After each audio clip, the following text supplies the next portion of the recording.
WhatsApp chat is different from WhatsApp call, and I'm going to show you that in this video. Why don't you hit the subscribe button? Let's get right into it. So open your WhatsApp group. WhatsApp chat only happens in WhatsApp groups. Click on this icon to start a chat. Click on start voice chat so that you start voice chat. You can notify your members.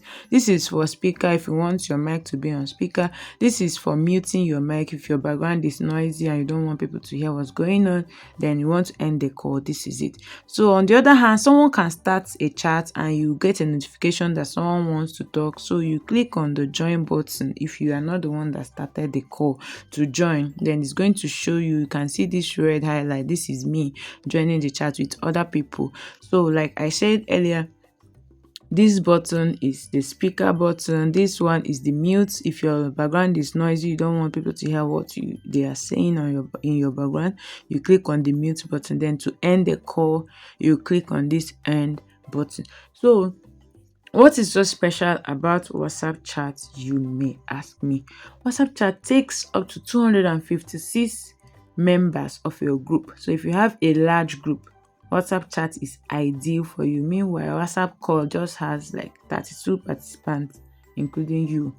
So WhatsApp chat is an audio chat. You can mute your button, your mic, you can put it on loudspeaker and leave it hands-free while you're doing what you're doing. You can leave the call if you have something else and join later if the call is still on. It will show you how long the call has been going on. It's just like your Zoom, your Google Meet, your online meeting platform, but then it's just that it is for voice. And I like it because it's free of charge. Imagine if you are going to host up to more than 100 people in Zoom, you have to use the paid version, but this one you can have up to 256 people discussing in a group, in a group that you can control.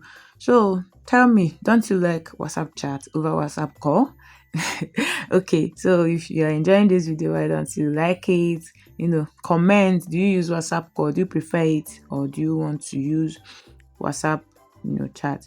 Where are you watching from? So I'm going to switch over to WhatsApp call. You open your contact and click on the call icon. This is how WhatsApp call looks like. So you can share your screen or send a message, income message. You can switch to video. You can click on the speaker button to the same way it is in WhatsApp chat. You can mute your mic. You can also end the call if you are done. So I'm going to say the differences. WhatsApp call can only take a total of 32 participants only, while WhatsApp chat can take up to 256 participants. Then other differences is that WhatsApp call, you can switch WhatsApp call from video to audio, while WhatsApp chat is only available as an audio service. So that's the end of the video. If you like this video, just if you enjoyed it, hit the subscribe button, click on the bell notification so you'll be notified about all my other videos. I'll see you in my next video. Bye.